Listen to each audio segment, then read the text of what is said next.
Xin chào các bạn đã quay lại với kênh Cô Ba Bình Dương. Hôm nay chúng ta sẽ cùng nhau bóp gỏi nha. Thực hiện một món gỏi mà nghe tên thôi đã thèm và bụng đói cồn cào rồi đó. Đó là món gỏi bò tái chanh đó các bạn.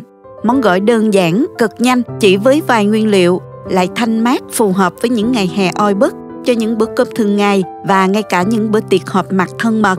Cách bóp gỏi của mình, thịt bò sẽ thấm vị và vẫn giữ được độ mềm thơm của bò tươi, ăn ghiền luôn.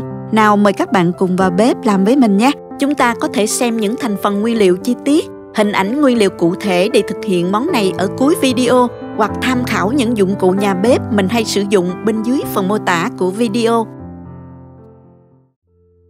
Để làm món ăn này mình chọn thịt bò thăn nha.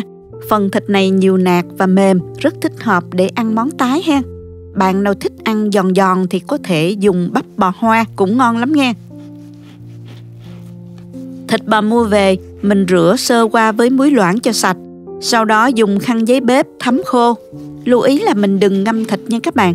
Muốn cho thịt định hình dễ cắt hơn, các bạn có thể cho vào ngăn đá khoảng 40 phút cho dễ cắt nha. Bây giờ mình cắt thịt bò nè. Các bạn cắt mỏng thôi nha, để khi tái miếng thịt dễ chín và mềm hơn. Mình dùng ở đây là 500 g thịt bò.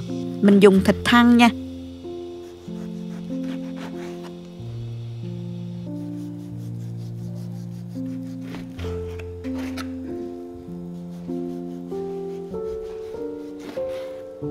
Cắt xong thì các bạn cho hết vào tô.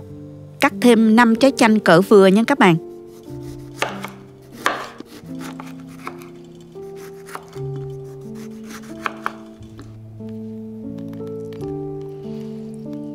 Vắt lấy nước cốt chanh.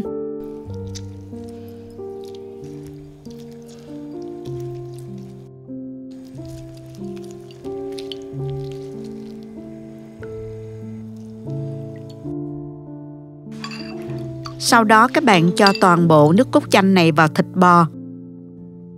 Các bạn trộn đều và mình tái thịt bò với nước cốt chanh trong vòng 30 phút.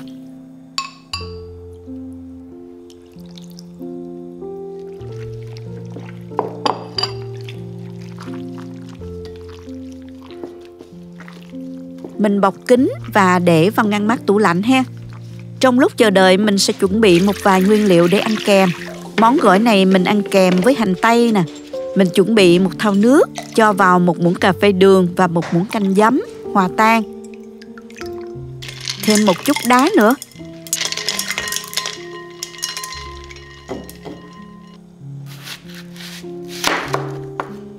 Cắt hành tây thành múi cao mỏng như thế này.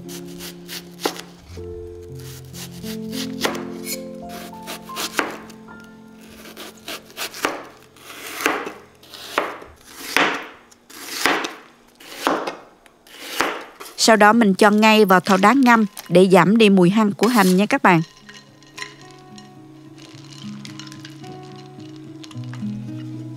Cắt sợi một ít ớt để trang trí. Nếu ai ăn được cay thì các bạn dùng ớt chỉ thiên. Còn ăn không cay thì mình dùng ớt sừng để thêm màu sắc cho món gỏi hấp dẫn hơn ha.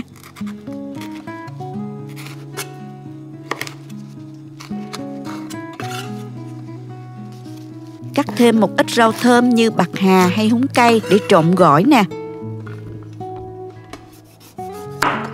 Cắt thêm vài lát chanh để trang trí nữa ha. Tiếp theo mình pha nước trộn gỏi. Cho vào chén 6 muỗng canh đường và 6 muỗng canh nước mắm ngon.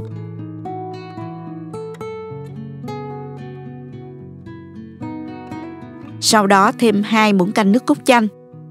Hòa tan đường.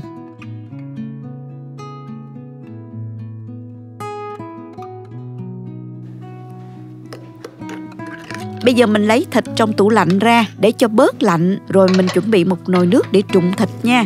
Thịt bò ngâm chanh cũng đã tái đi một phần rồi nè các bạn. Rồi mình cho thịt vào rây. Lấy vừa phải, không quá nhiều nha. Nấu đến khi nước thật sôi nha.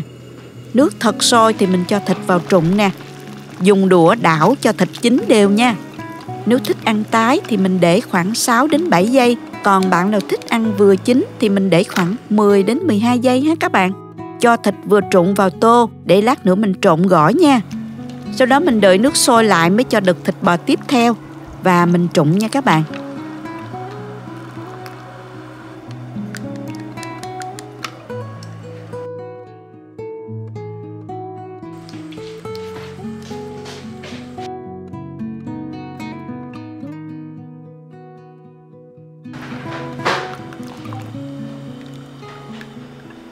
Chúng ta trụng thịt bò lần lượt cho đến khi hết luôn ha.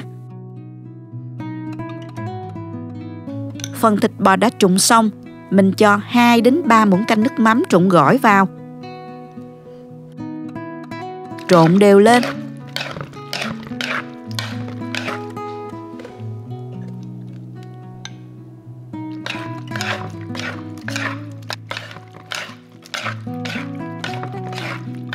Thêm hành tây. Cuối cùng cho thêm rau húng lủi và ớt cắt sợi. Và mình tiếp tục rưới thêm 2 muỗng canh nước trộn gỏi nữa. Trộn đều và các bạn xóc nhẹ tay ha. Nêm nếm thấy vừa ăn hoặc thêm nước trụng gỏi tùy thích hen các bạn.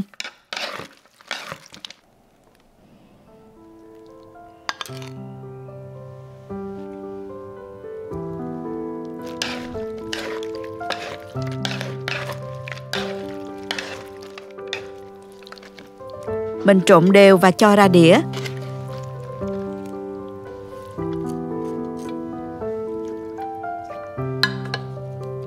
Rắc thêm đậu phộng, mè rang và hành phi.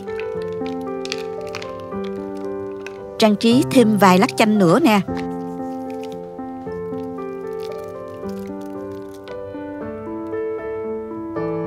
Món gỏi có vị chua chua thanh thanh, thơm thơm của chanh. Thịt bò ngấm nước sốt trụng gỏi vừa vặn. Thịt chín vừa mềm và ngọt, rất ngon đó các bạn. Món gỏi thanh mát đặc biệt phù hợp trong những ngày nắng nóng và ăn dễ ghiền luôn đó các bạn.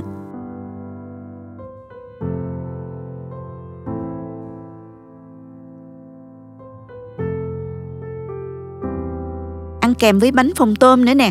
Món này ăn trong những bữa cơm hàng ngày hay trong những bữa tiệc họp mặt gia đình đều rất ngon và hấp dẫn lắm luôn. Ai cũng thích. Chúc các bạn thành công nhé!